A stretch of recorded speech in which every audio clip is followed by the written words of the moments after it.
Hello and welcome back to another episode of Tryhouse Tells Mysteries of Histories. This week, we're diving into the Men in Black. So who were these guys? Aliens? Extra-dimensional beings? Or are they all some part of a global hallucination? Yeah, it gets pretty weird. So strap in, and of course... Welcome back, Commander. This Tryhouse Tells Mysteries. Fact, fantasy, and history have come together to tease the imagination. I want the truth! You can't handle the truth!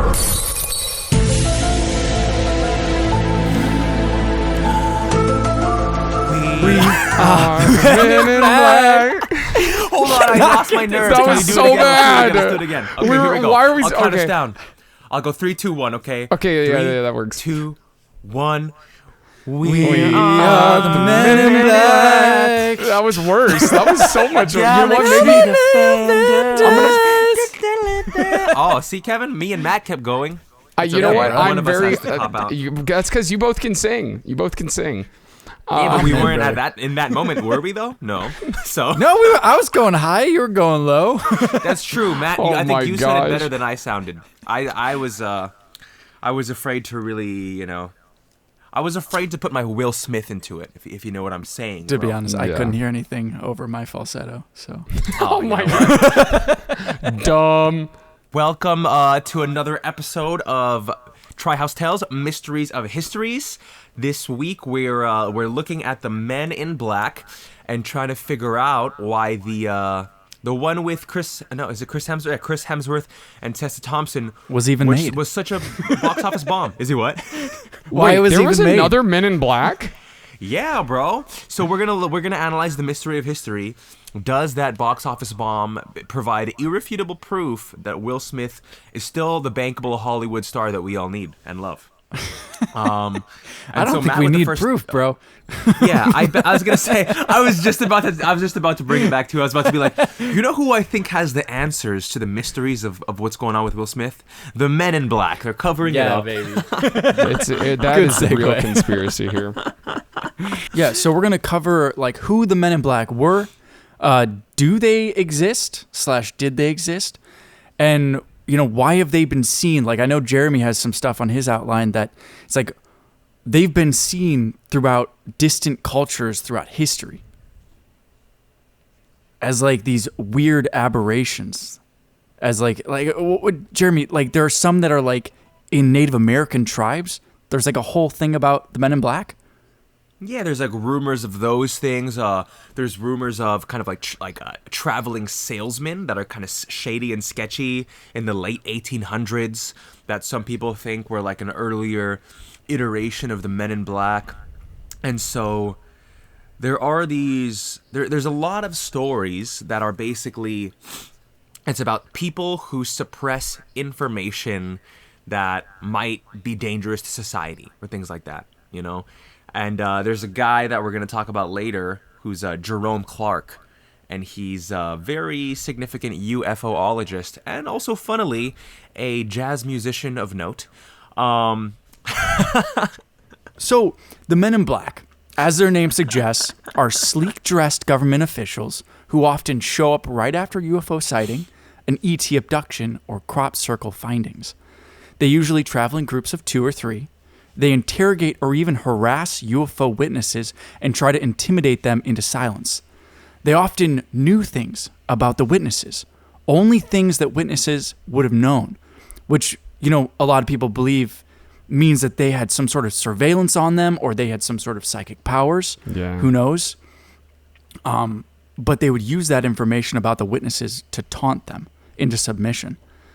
Some people believe they were aliens. Others believe that they had ties to the U.S. government, more specifically a section of the government designed to safeguard sensitive secrets. But they must have been masters of illusion because they had the weird ability to just be there at one moment and then disappear the next. You turn away from them and then you turn back and they'd be gone. Disappeared. And I'm sorry I laugh, but Matt for secrets put secretes, and so I just imagine the MIB going around to government officials every time they secrete something like, oh, hold on, let me take care of this for you. That's pretty sensitive. I secreted in my pants, and the Men in Black come like, here, I'm a dry cleaner now. Let me get that out of your crotch for you. gosh. Jesus Christ. So the Men in Black were basically, at times, errand boys who cleaned up pre-cum on senators' pants. And blinding... I don't even know what to say to this, Jeremy. They're not that, but they're equally as terrifying. Oh my god, dude. That would be like a funny cartoon or something, just like a little pre-cum fairy. No, that would be a disturbing cartoon. A little, did you go in your pants? Bing! Oh my gosh. They either clean it up or give you a lesson, one of the two. Yeah, that would be on like late Adult Swim, I think. Yeah. Check out for dude. Oh my god! Imagine if we had like a whole team, like Gary Vaynerchuk does, and every time we have a stupid idea in a podcast, there's just like a 3-minute cartoon, like bringing it to life. That's the level of influence I aspire to. Someday. Yeah. So with the men, like, I mean, we've all seen like in the movies just where they have like the little finger things that wipe your brain, and so that does come from stories of people who, you know, describe having like a strange camera with a flash that was so bright that it could disorient a person as the MIB disappeared or ran or drove away. And luxury cars are very associated as well with the Men in Black sightings. Oftentimes a black Cadillac that people would say would drive up to the house. A man would get out with a tripod and a camera. He would take a single picture and then leave, never to be seen again. And just a little quick detail. I know. There are also people who report that, like, when the cars would pull up and the doors would be open, they would report seeing like a strange, like maybe purplish or greenish glow coming from inside of the vehicles. Mm-hmm. Yeah, very spaceship coopy, you know? Yeah. So maybe they were more like Transformers, you know, like the Cadillacs were like Optimus Prime, but like if he could transform into like a flying saucer. That would be so much cooler. That's awesome. It would like Man in Black. And that's holy shit. And that's how they were able to disappear, because the saucer had cloaking technology, so they would just transform into their little saucer and then they just fucking fly away. There you go, bro. They're fucking massive Transformers. Transforming. Yeah, dude. What Michael Bay was on to something. Yeah. When I heard that burst of excitement in Matt's voice, I knew he had figured something out. And he did. Yeah, bro. No, it'd be, what if it worked the opposite way? Where, like, they didn't want people to think that they had seen a strange vehicle drive off, so the car was like, oh, fuck, somebody saw me. And they turn into a transformer and then run into the forest. It's like, oh shit, dude. Inconspicuous. Yeah. The guy's just like, what the fuck was that? Was that my fucking mushrooms? Tick, tick, tick, tick, tick, tick, tick, tick, tick, Yeah, tick, Kevin, do you want tick. Yeah. So, as well as like people just showing up in Cadillacs, taking pictures, and then dipping, there were other accounts of a man dressed in overalls who'd claimed he was there to check the gas or electric meter. He would often go down into people's basements and just wouldn't come out, which sounds really creepy. But after hours, the homeowner would go down to check on him, only to find that the man had disappeared, even when there was no way out in the basement or just coming upstairs having finished his business. So, yeah, just spooky. Somebody would come to check something and then would just... Also, if you're going to go through all the effort of being in disguise and like, oh, just here to check some meters, goes and then is just like... Isn't like, that was all, bye. Like, didn't even see it through to the end. Was like, we've got what we need here. We're just going to disappear. The ruse is up. You know, like... I really don't understand, like, what the fuck would they even be doing down there? You know what I mean? Dude, disconnecting power, reconnecting power. It was probably some like contractor who just wanted, I don't know, like a money just to charge the people. So he would just go down there, sit there for as many hours, and then once they were like coming down, he'd be like, "Oh yeah, oh right, I'm finished now. It's gonna be like, you know, $600." But do you guys have ever worked with contractors? The man had just disappeared. But that's the thing. They just disappeared. No, that's true. Absolutely. But they're also contractors. Contractors have an incredible ability to just disappear when the work isn't finished. Matt, you sound like you jaded. A little bit. A little bit jaded. Many people also believed the Men in Black to be aliens or time travelers or extra dimensional beings, which is just like all kind of and the same category of weird. Yeah, it's kind of like just encompasses like everything. Yeah, just It's unexplainable like beings. It's if any of you guys have seen Fringe, the men in the black suits in those are the Men in Black. At least that they were birthed from the idea. Yeah, same with like they're X-Files extra dimensional. and obviously the Men in Black movies. Yeah. But James R. Lewis relates these sightings of the Men in Black to ancient sightings of Lucifer. He believes it's all a part of psychological drama, almost like a collective unconscious theater, which what do you mean? Like people are just trying to make sense of something that they've seen? Yeah, I think what he means is like, it's like we all have this like shared unconscious between all of us, and like there's some sort of like drama playing out, and we see like some people have like fits and visions, and they see strange things, and a lot of the time it's like the when you have sleep paralysis, and there's so many accounts of people seeing this cloaked shadowy figure in their room when they wake up and they can't move their body. Oh God. Now I'm going to have that nightmare. Dude, did I ever tell you guys this story just while we're talking about sleep paralysis and the collective unconsciousness? I understand how people are like, oh, something's sitting on your chest, whatever. The weirdest one that ever happened to me, it was my first year at Cal Arts, and I was in Chenard, and I was just lying in my bed, and then I felt myself in the sleep paralysis, right? And then I heard this like overwhelming static. It was just like a staticky noise, and then I was like, what is this? And then I heard, it sounded like a train was right outside the window. And if you're aware of like where Cal Arts is situated on that hill, there is no train within earshot of Chenard. And so the static and the train, and it was getting louder, and I was freaking out. And then I sat up, and it was just pitch black in my room. My roommate wasn't there, it was just me. And like the noise, and it was just silent. And I was like, what the fuck was that? But, Dude. What, yeah, Matt? That's just nuts. I mean, I've had sleep paralysis. Not terribly fun. It's cool to like have the experience, obviously, to be like, oh my God, that's what it's fucking like. Yeah. But for me, it was like my entire body was like numb. And you know how like when you sit cross-legged for too long and your legs go numb? It was kind of like that. But it was like all across my body. Yeah. Like it's like the moment, that feeling just before the pins and needles, where it's like when you move. Oh no. You know, it like That's hurts. The worst. It was like, it was like that, and it was just dark. But dude, have I told you guys that like so many times when I wake up in the middle of the night and it's pitch black, I'll have these like visions, kind of similar to what you were talking about, Jeremy, except they aren't auditory; they're like visual. Yeah. And I'll see in the shadows this spider coming down onto my face, and like my body can't move yet until you just described hell.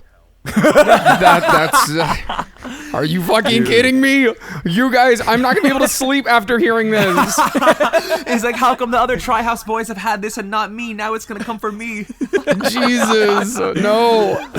Oh my gosh. Yeah, no, but it's the weirdest thing. And it's just like, I feel like, and we all too, I feel like we all hate the idea of not having control.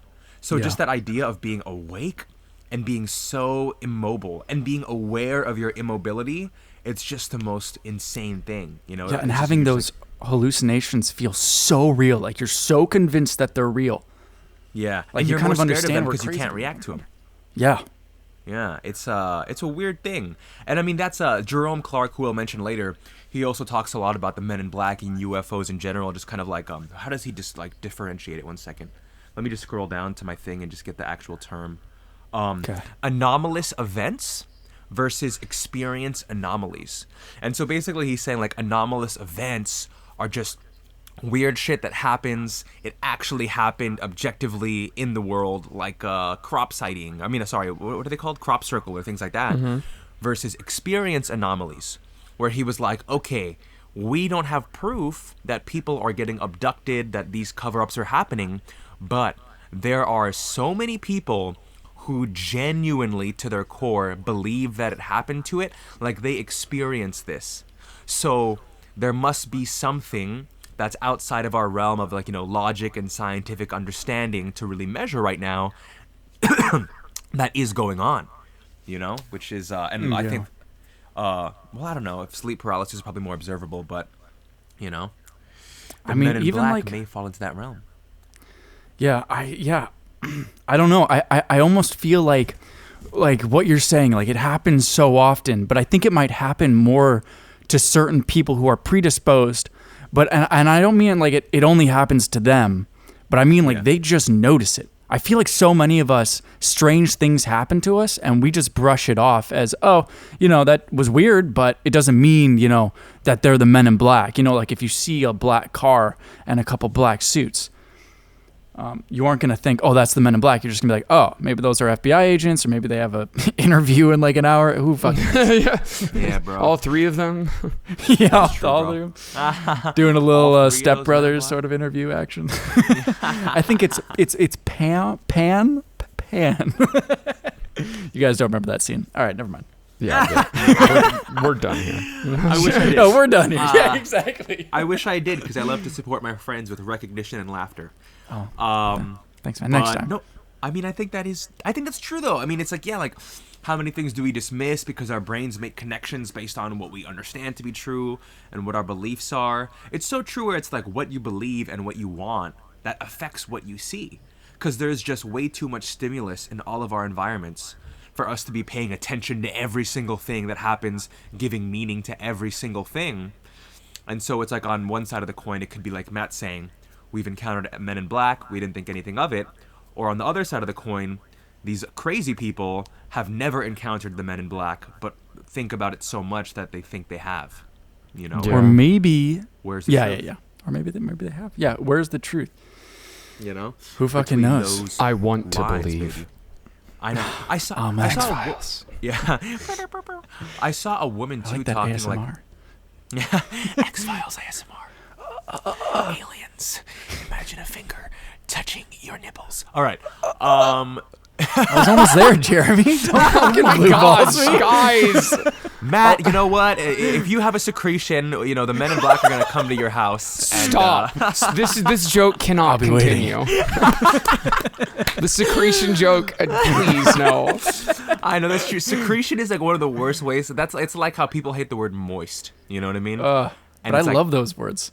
I know they're pretty That's good because words. you're weird. Secrete. Ooh, the things I'm gonna secrete tonight. So.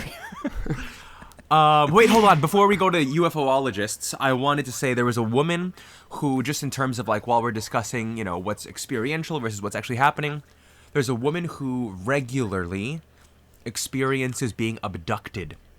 And she said, I just want them to stop. I just want the abductions to stop. And if that means that it's in my own mind and like some kind of, psychotherapy treatment would stop my experience of these abductions, I would be more than open to that.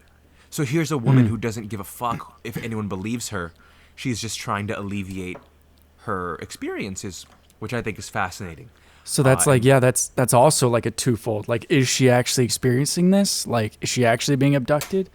Or is it that she has some sort of mental illness, like, I don't know, schizophrenia? Like we talked about Nikola Tesla and his father, just like totally talking to himself, totally believing that there was someone else in the room. That stuff's scary because you don't know if it's real or not. Just like we're talking about with like hearing those noises when you have sleep paralysis, they feel so real. Yeah, man. Gosh, that's scary. Very, very strange. And so, Kevin, did you want to do ufologists? Ufologists? Yes. So all of this all of these MIB sightings, Men in Black sightings, kind of coincide with UFOologists. And some of the first sightings believe that there was a myth, might have started one day in June 1947 with a man named Harold Dahl. Dahl or Dahl? Sorry, Dahl. Da. Matt and his typos. With a man named Harold Dahl, his son, and their family dog. Not the dog. Yeah, the dog doesn't survive this. Oh no! Dahl was on a conservation mission on the The Puget Sound. On the Puget Sound near Maury Island, Washington, or Maury, you know what? The Maury Show Island, Washington, when he spotted 6 strange donut-shaped objects. Now I'm hungry. Floating. Oh my God, Matt, floating about half a mile above his boat. It didn't take long for one of the objects to plummet down to the water. In its wake, it rained shrapnel and debris. One piece caught his son in the arm. The other annihilated his dog. God, Why the dog, man? Miraculously, Dahl wasn't injured and managed to take a photograph of the debris with his camera. His supervisor and local skeptic, Fred Chrisman, took a look at the photographs and even went out to the scene of the crash to see for himself. He even admits to witnessing the aircraft right then. Wait, how did his supervisor see the aircraft? I'm so confused. Sorry. So Fred Chrisman, so Dahl went back to his supervisor and he was like, hey, like, I just saw this huge crash. Chrisman was like, I don't believe you. And then he went out to the same area where the crash happened.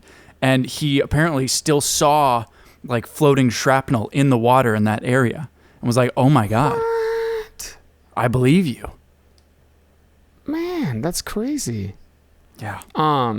Absolutely nuts. So the following morning, a strange man in a black suit visited Dahl at the local diner. He knew so much about the crash that it startled Dahl. The man in black reportedly said, What I have said is proof to you that I know a great deal more about this experience of yours than you will want to believe. It wasn't soon after the conversation began that the man in black told Dahl never to speak of the incident again, or else bad things would happen. Ooh. Yeah. All right. So this one sighting had fueled conspiracies about these mysterious men in black, especially since not long after the U.S. government's investigations into the incident declared it a hoax, just after Dahl and Crimson revealed they had staged the whole thing. Wait, what? Yeah. So like, I think a lot of people believe that Dahl and Chrisman were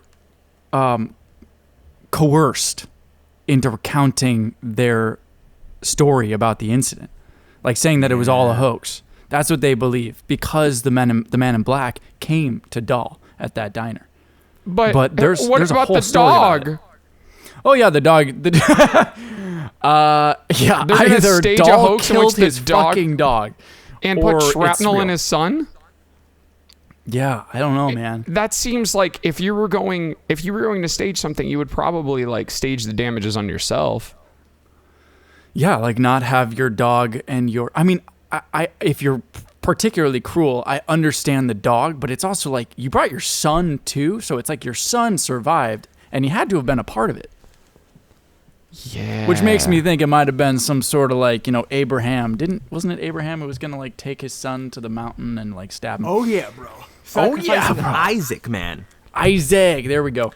But like, it kind of makes me think that the father was like, "All right, son, come here." Like, if it was a hoax. Yeah, and it's just like, just stabbed him with a piece of here's some shrapnel. We're gonna be famous. It's important to note that like the things that took place with Dahl happened days after in 1947, days after Kenneth Arnold's story about seeing flying saucers at Mount Rainier blew up the headlines. So, that either makes it more likely that it was a hoax or more likely that it wasn't a hoax. Dang. Well, yeah, Kevin. Makes me think that fucking listeners can figure that out on their own. Jesus. But Harold Dahl and Fred Chrisman tried to tell the story to a Chicago adventure magazine not long after. The magazine contacted Arnold of the Mount Rainier story to check on the authenticity of Dahl and Chrisman's story. Arnold got a hold of 2 Army intelligence officers to help him in the investigation and traveled out to check on their claims. Yeah, so Arnold, he was pretty much like the first person to see an unidentified flying object, I believe, like in Washington. And he just as like a little background on him, he was an American aviator and businessman who apparently had connections with the U.S. government because he was able to get 2 Army intelligence officers to help him on this, which I think is just, yeah. But you also have to understand that, remember how we talked about Area 51 back, like that was our first episode of season 2 when we came back. Mm-hmm. And we were talking about how the U.S. government, that the UFOs had created such a mass hysteria in the U.S. because of the U-2 spy plane, that there were actual government officials who were put in place to make sure people didn't believe in UFOs because because there was intelligence that Russia had figured out that, well, not really figured out, it was in the newspapers, that the U.S. was like freaking the fuck out about these UFOs, and it was actually after War of the Worlds. Remember that? It was the broadcast where people started killing themselves because they thought an actual alien invasion was happening. That was when Russia was like, that was when Russia was like, oh shit, Americans are super gullible with this whole UFO thing. We could use this in our favor. So there were actual sectors of the government that were putting energy towards quieting these UFO sightings. That's nuts, so that people wouldn't freak out. Man, people were so dumb. People are still so dumb, bro. But bro, have you guys ever listened to the War of the Worlds radio show? Like, have you ever heard it? No. Have you? Bro, yeah, no, I took a radio class at Cal Arts, and the teacher played us like the first 10, 15 minutes of it. And he's like, just imagine that you're in, whatever 1930, whatever it was. And like, just imagine that you're hearing this without having heard the beginning part. Because they did have a disclaimer at the end. I mean, at the very beginning. But of course, people like check in. You know what I mean? Right. And like they might have missed it, and they tune in later. And it's actually like, I think both of you guys would really enjoy even listening to 5-10 minutes of it after we record today, because like I understand why people were freaking out. Like it's you feel chilled almost like listening. It sounds so real. Even though they had a disclaimer at the beginning that was like, this is just a radio show. Yeah, I think they did. Because or maybe that I'm would be making that up. hilarious. Dude, Yeah. maybe we should download it. If it was made 100 years ago, when was it made? Do you know? Close to 100 years ago. I think 1930 something. Ah, shit. So we probably couldn't use it. It's probably still copyrighted. Fuck it. I mean, who's gonna fucking sue us? Orson Welles, bro, the aliens, the Men in Black. You know? I don't know, man. Maybe he did it on NBC and they still own the rights or something. Dang, bro, I freaking love Orson Welles. He was like the Kanye West of that time. You know what I mean? Oh my gosh. It always comes back to Kanye with Jeremy.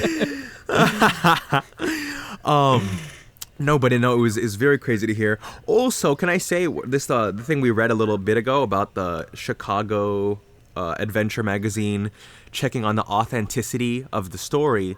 How crazy is that? That journalists used to check on the authenticity of stories. You know? Oh my gosh. I mean, you're not wrong. Yeah. All right, we need to make sure that this is actually true, as opposed to now where they'll just like report anything. Yeah. Well, I was reading about it though, and it's like there's so much competition now to get views. Like it's like a mad frenzy to put out stuff that they think will get eyes. You know what I mean? They don't even have time. Major reporting is basically one step ahead, just one step above YouTube at this point in terms of news and what is authentic. We should advertise this podcast. Mysteries of Histories, just as fact-checked as your favorite journalist. Yep. Although I do feel like The Atlantic actually has some really good, well thought out Matt, pieces. Shut up. Fuck you. Jeremy and I don't know what the hell you're talking about. Well, I'll admit that I think I do, because wasn't that the How We Beat This Virus or whatever, and Obama retweeted it, and it was from The Atlantic? Yeah, it was, Kevin. I so I guess article. Jeremy, you're the you one just that couldn't just back doesn't me know. up. God damn it. I as the words were leaving my mouth, I was like, oh, I feel sorry that I have to do this, but also But you're supporting I can't me. lie. You I had to can't make lie. a I choice. do know what they are. All right. Apparently the Atlantic's not bad. Oh my gosh. So Back to the MIBs. let's do it, baby. Wait, Wait, are we where on were we? V or we on 1? Yeah, we're on V. Okay, can I read it? Go for it. All right, so Arnold called Dahl to his some misogynist. Come here, Dahl. Just kidding. Arnold called Dahl to his Winthrop hotel and asked to deliver evidence of the crash. Dahl brought forward parts of the wreckage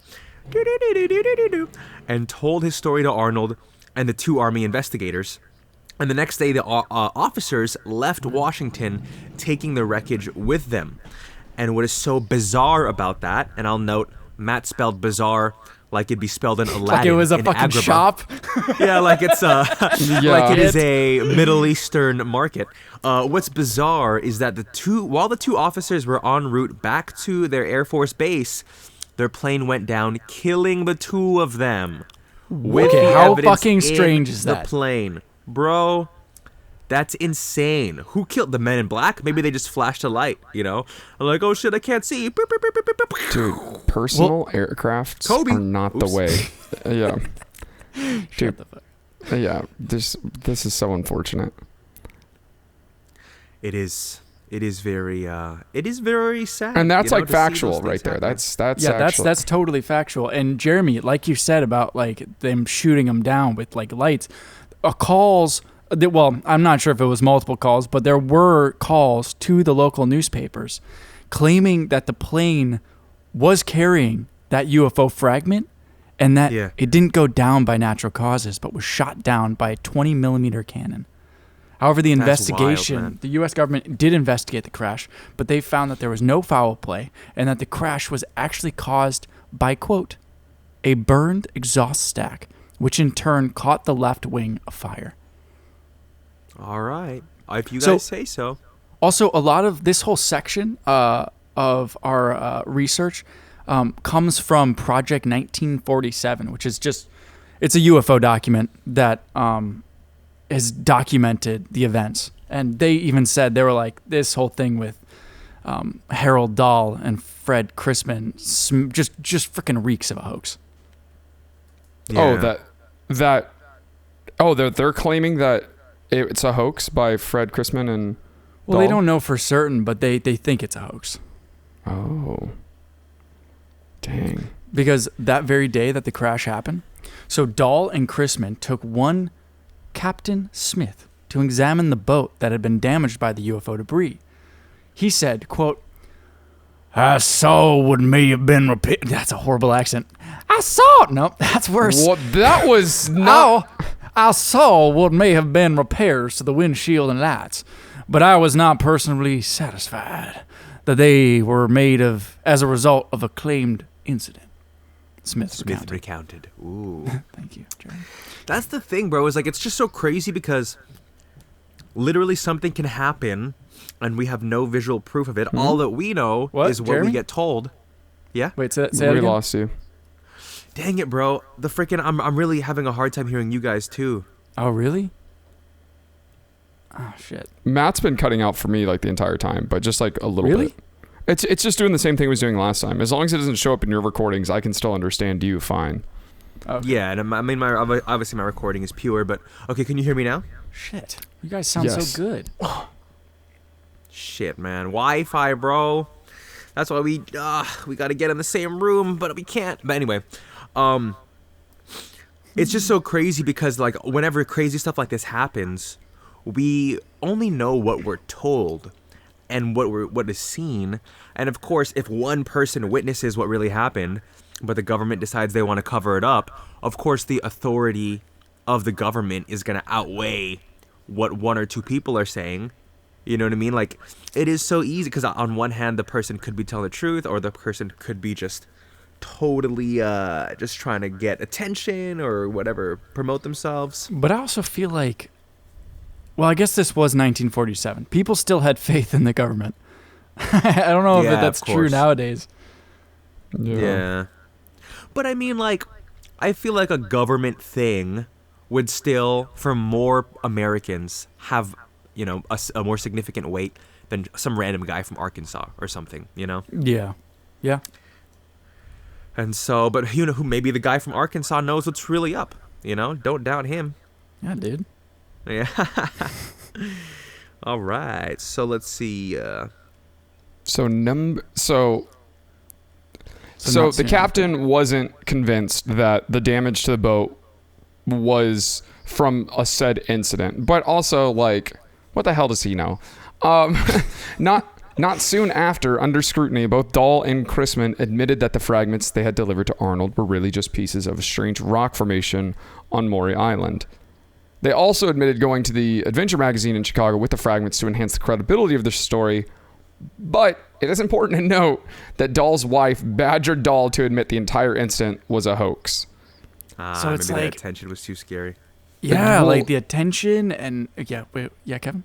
Well, yeah, it's just like it had to be putting like an incredible strain on like their social standing that her husband was looking like a psycho. Yeah. Yeah. And People You are like, also what have hell? the Men in Or it Black just wasn't breathing worth down your it. neck. like, what? There's nothing to financially gain from it. Well, getting it as like a in the story, I think they would have, if they were able to sell the story to Adventure Magazine, they would have gotten some sort of payout. Yeah, but I doubt it was like worth the hassle. Yeah. But people were bored. People were bored. Yes. I don't know. Yes, they were. In the late 40s. Also, what is this? Pieces of a strange rock formation on Maury Island. Is that an island where people go to find out that they're not the father? Oh my gosh. Jeremy was like, I knew there was a joke to be made about this island. He's like, and Jerry I found Springer it. Island. Yeah. I made it. Maury, you are not the father. Fuck yeah, dude. That's the level of joy that I want to live every day with. The level of joy of a guy on Maui who just found out he's not the father. I'm very proud of you. Right, dude? It's like on a scale of 1 to 10, I'm at Maury, I just found out I'm not the father. Oh my gosh.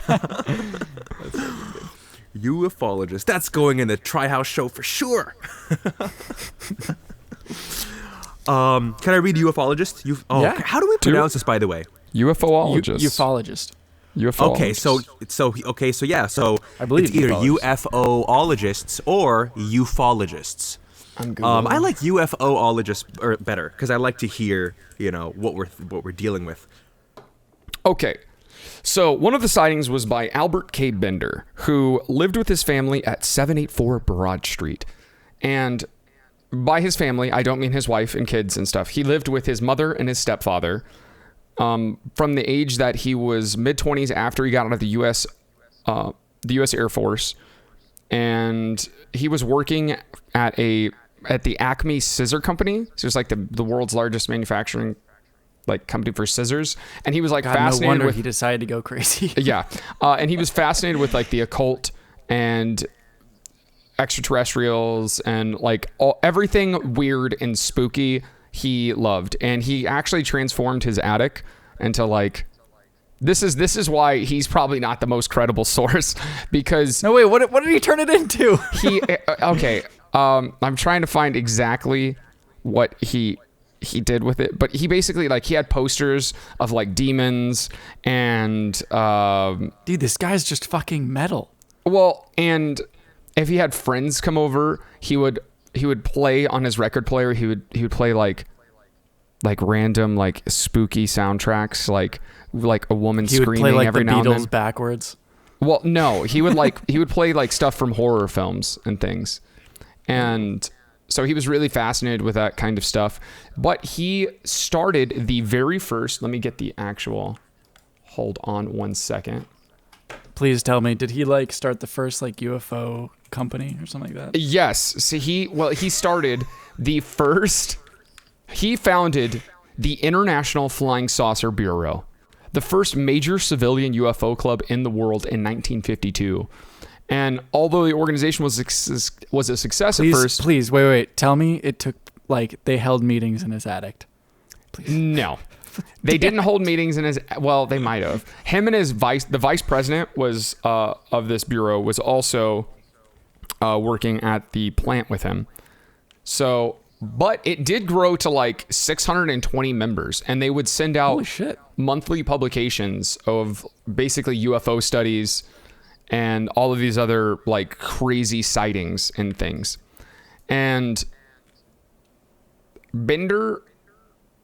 Okay, so the bureau was only around for a year, so it shut down suddenly in 1953. And Bender later told that in March of 1953 he had been approached by 3 men in black. These men visited him in his house and communicated with him telepathically. He received a metal disc from them and instruction. He reported that he felt like he was being transported. These men apparently shared sights into the nature of UFOs. These men shared the origin of UFOs with Bender. And afterwards, he became ill and didn't eat for 3 days as a result of the visitation. Bender felt encouraged to share what he had seen with other UFO investigators, but was refused.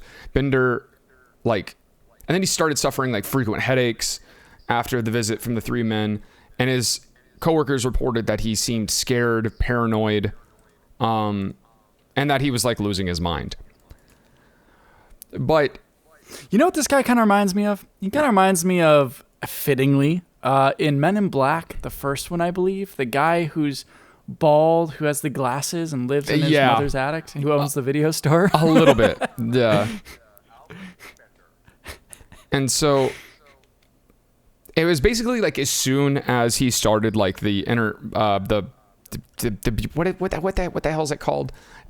As soon as he started the International Flying Saucer Bureau, his life started kind of getting out of hand. Like he would get strange phone calls, he'd get these telepathic messages from these people. And then this actually kind of happened with like a lot of UFO sightings throughout, because this is in southern Connecticut. And addition, Albert felt that he was being watched. And he's got sightings where he's like, he'll see strange men with like glowing eyes observing him.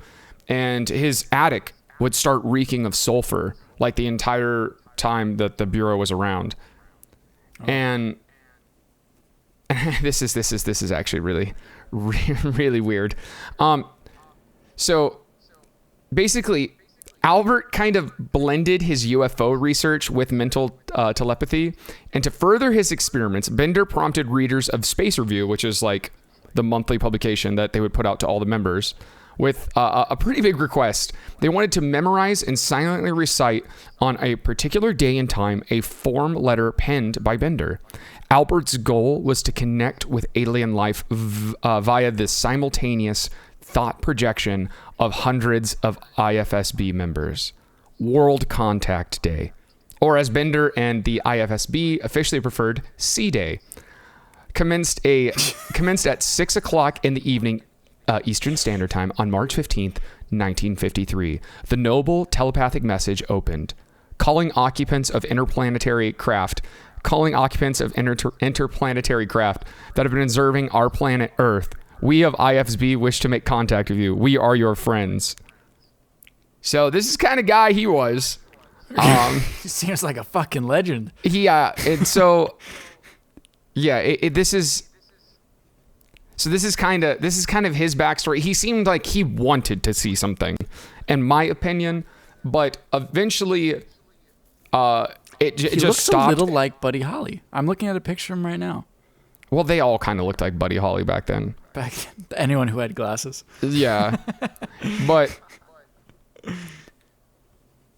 so, and it basically, it got shut down because he was told so much information and was threatened by these men in black that it would not end well if he were to share what he knew with the world. And so he stopped. That's the long story short. Later, he goes on to claim, and he did publish that he had been visited by 3 men in black, but he did not say what he discovered. That was going to be for like another publication, and that one just never came. And later, he wrote books about it. That's, yeah, I mean, yeah.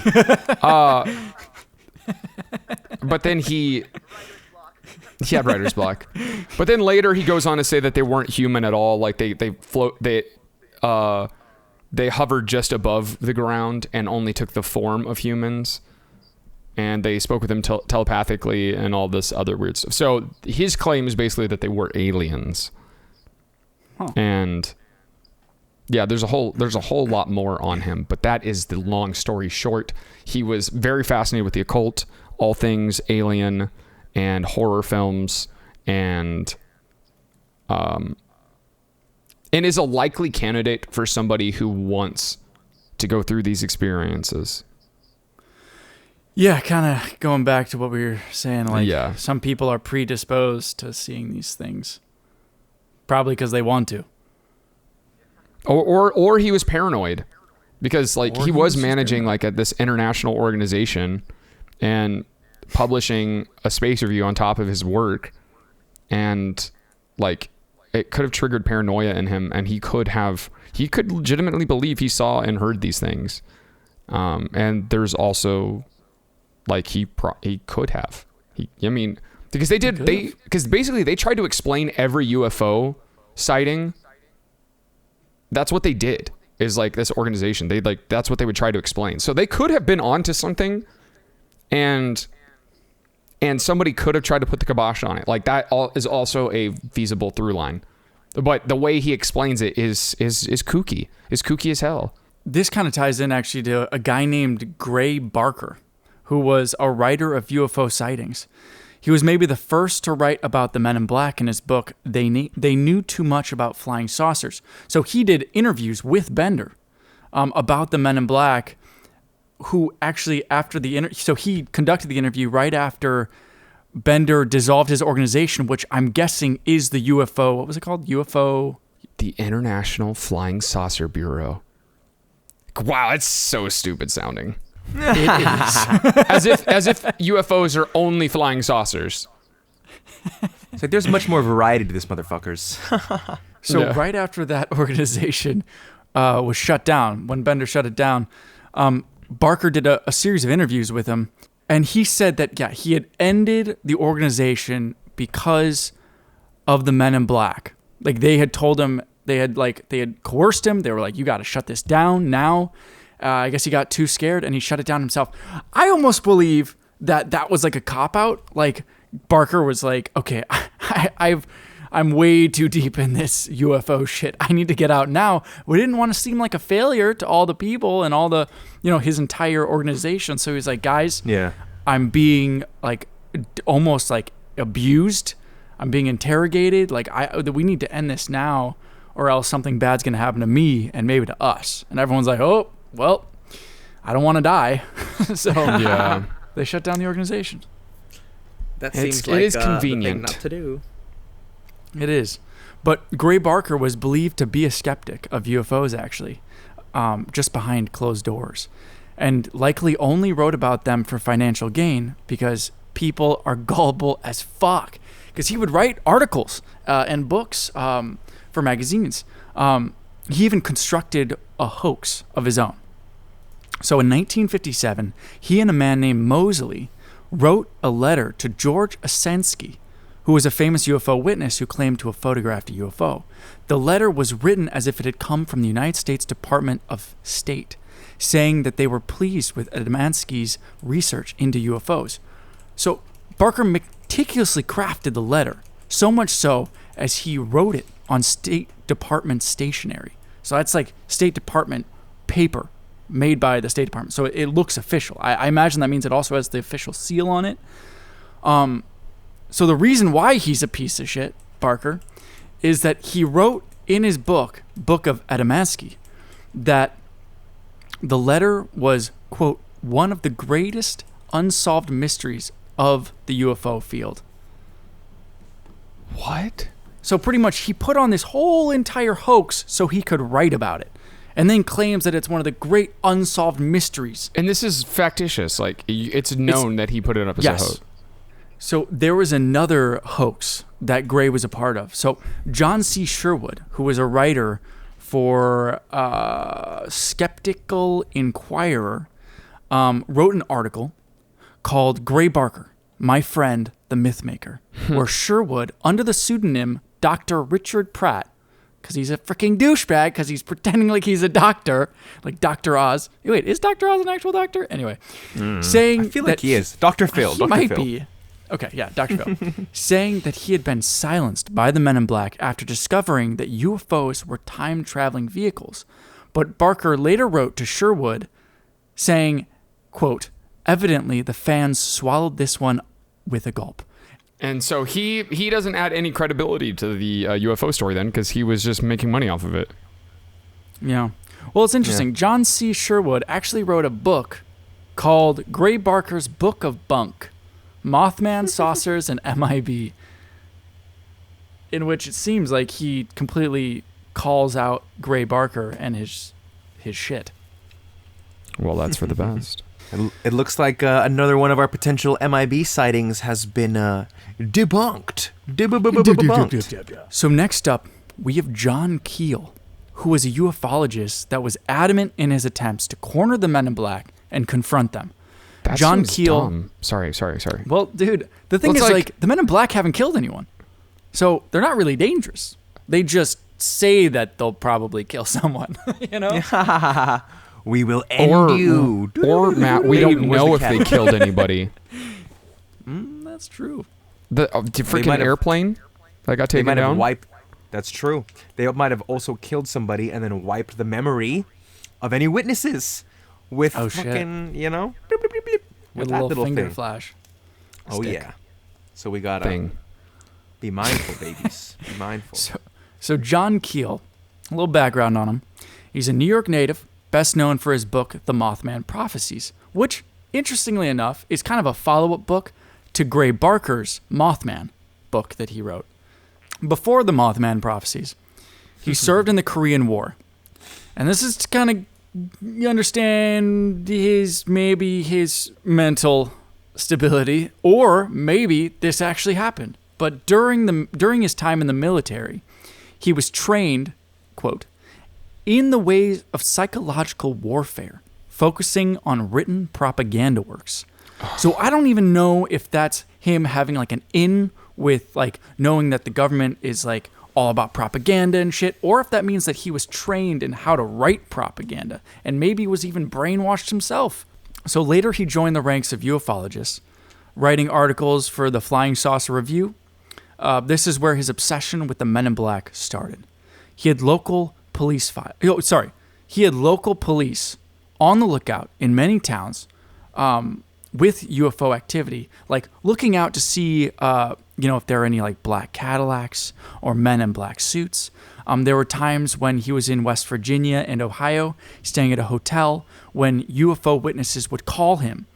And mind you, he's trying to corner the Men in Black and actually confront them because he's never seen them at this point. So he would get phone calls while he was staying at hotels, telling him that the Men in Black were at the witness's house. Keel would rush over, but he would always be too late to catch them. I mean, considering that, you'd look away and then they'd vanish. I mean, these guys are masters at illusion. Yeah. Many of these early sightings, magicians. Many of these early sightings claimed the Men in Black drove black Cadillacs, as we talked about. Strangely enough, when Keel began writing about the Men in Black driving these cars, they reportedly switched to Volkswagen and would drive under license plates that were not registered by the U.S. government. Damn. Yeah. So secret burner plates, baby.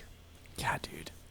So there was one story about this blonde woman, a strange blonde woman, who reportedly visited many of the UFO witnesses visited by Keel. She would come and visit them afterwards. The blonde woman was always visited the residents, claiming that she was the secretary of Keel, which granted her immediate recognition and admission into the house. After that, the woman had the witnesses fill out a comprehensive form detailing their names, income, the car they drove, as well as questions about their UFO encounter. Keel had no idea this was happening. He didn't even, because she was not his secretary. Keel didn't even become aware until months later when one of the witnesses mentioned her in a passing letter. Was she hot? She was blonde, so I preference, I guess. Damn. I guess that's up for you, listeners. You interpret that. What kind of a man is so like, oh, she's blonde? That's like the only information he needs to know. Oh, she's blonde? Oh, hot. Must be hot. Imagine if a girl was like, oh my God, is he cute? She's like, well, he has dark brown hair. Oh, what the fuck? I'm so wet. Well, I know. I know girls that'll be like, "Oh, he's tall, attractive." I'm like, "What? Yeah. That's whack." He's tall? Guess who just secreted something? Stop, Jeremy. The secrete joke. God, it's so weird. Oh my God. You know what, Matt? So you know what, Kevin? Stand at the door as the guard of your mind. All right, it's not my problem. What? I really like that, man. It's a Tony Robbins thing I just saw. Oh my gosh. Tony. All right, sorry. But this guy, Keel, was also a member of the Screenwriters Guild in Hollywood. So this guy also has some credibility, but it's very interesting that a lot of these guys are storytellers. So that's why they get into this. He makes up fictional stories for a living. For money. You know what I mean? Yeah. He wrote on the writers team for Get Smart, The Monkees, and Lost in Space. So like those are all like really popular TV shows. I'm not sure. Lost in Space. That was a TV show. Yeah. It wasn't a movie. Okay. I mean, they've done a whole. They bunch did of a movie with Joey from Friends later, but yeah, it was a TV show. Danger, Will Robinson. Yes. So in 1967, he wrote an article called "The UFO Agents of Terror." Wow, what was that like? That was like Boston Terror. No, that was like that was like Apocalypse Now. The horror. Sorry, I'll move on. Are you okay? I'm okay. While other people like birthed the idea, and Gary Barker did write about the Men in Black, it was really Keel who popularized the term. While Keel first set out to prove that UFOs were the work of extraterrestrial activity, so he wrote, for UFO Agents of Terror for Saga, the men's adventure magazine, which I love that existed. And the picture for that is just incredible. Yeah, it's actually really cool looking. So in that article, Keel first set out to prove that UFOs were the work of extraterrestrial activity. But he later abandoned that hypothesis for another. See, he believed that the Men in Black, along with like Bigfoot and the Loch Ness Monster, were all part of these supernatural beings that he dubbed ultra-terrestrials, which there's like another name for it, which some of you might have heard of, called cryptids. So like the Mothman, monsters, ghosts, all of those would be categorized under cryptids, under these ultra-terrestrials. And he's pretty much saying like they are not like extraterrestrial beings from another planet. No, like we live side by side with them. They are natural to this earth, is what he was saying. Exactly. Weird. So that was what he ended his whole theory with that. That was like, okay, they're some sort of like, he also believed that they were like demonic beings. So like almost like demons. But yeah, I mean that's Keel and there's a little bit more with Keel on it. We're gonna have to split this into 2 episodes. So everyone at home, get ready for, there are going to be a ton more stories about the Men in Black next episode. But we're actually going to have to wrap it up here in a second. There's a wonderful story about Jell-O and the Men in Black. Yeah. Stay tuned for that one. Jell-O. Yeah. Yeah. And then we have more on, and then we have a couple other guys. Jerome Clark, Aaron Goulias, John C. Sherwood, Dan Akroyd. Not the one in the Ghostbusters movies. That's what my immediate thought was. No. That Dan Akroyd. Oh, what the fuck? Yeah. Yeah, no, that Dan Akroyd. I was wrong. Yeah, he is a weird story, but he's also like, he loves UFOs. He even sold a show to the SciFi channel, but we'll get into that next episode. Damn, bro. Well, I guess who doesn't love UFOs, huh? Dude, honestly, there wouldn't be so much mystery. There wouldn't be so many conspiracy theories and mystery around aliens and UFOs if the government just admitted to how many UFOs they have. Because obviously, there are so many They've got the UFOs. I thought you were going to say have seen there would be so many less sightings of UFOs if men could just get laid. Oh my gosh. They'd be too busy making secretions to even have time to go outside, man. I can't even. Oh my god. Dude, we need a t-shirt that just is the word secretions, and then we make it for Kevin. And Kevin is the only one that has to wear it. I love that. Jesus. Oh my god. No, but I mean, I feel like in the research we've done, it seems pretty indisputable that there are countless sightings of UFOs. There are countless pictures, images, collections of UFOs. The only thing that is in question is if those UFOs are extraterrestrial or not. Whereas, they're extraterrestrial, bro. You know what I'm saying? Is that like your temporary theory until we get into the meat next episode? I mean, I guess we're talking about UFOs, which I guess I should be having a theory about the Men in Black. But I guess, okay, my temporary theory for the Men in Black, where my belief is at this moment, I do believe that there is suppression of information. I am not sure about how, concise and focused the effort is, and if it's just that single organization. And I mean, we'll talk about this in the next episode too.